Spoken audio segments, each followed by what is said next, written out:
Ano ba to? Andito na kami sa Trio Beach. Oo. Dapat makita yung... Nag-reserve kami ng mga... Dapat pinakita mo yung ano. Alin? Yung Trio Beach mismo dun sa baba. Meron na dun. Ayan ang lulutuan, barbecuehan namin. Yan si Jenny magtatapon ng cellphone.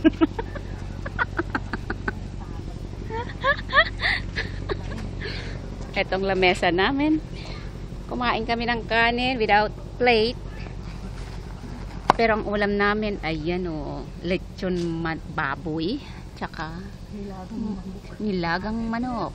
Ang orange namin is walang kalasa-lasa. Kasi very dry. As in like Jenny. Pasto. Pero may bagong kami. Tsaka alamang. Ayun. Wala pa yung mga kasama namin. Tulog pa sila. Dito sa taas ng Trio Beach. Yung sa beach sa baba. Yun, ang ganda. Ikaw, ang kinakausap ko.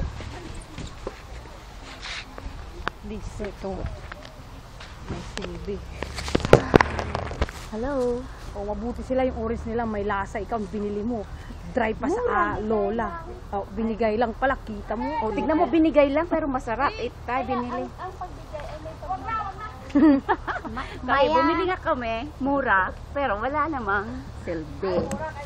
Kasi very dry, oh. As in.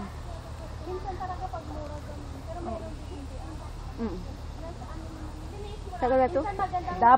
Dapat di na lang nila ibenta yan kasi hindi na makain eh. Pampasira sa kanilang shop din yan eh. Minsan maganda sa labas. Na, oo. Bye. Later again.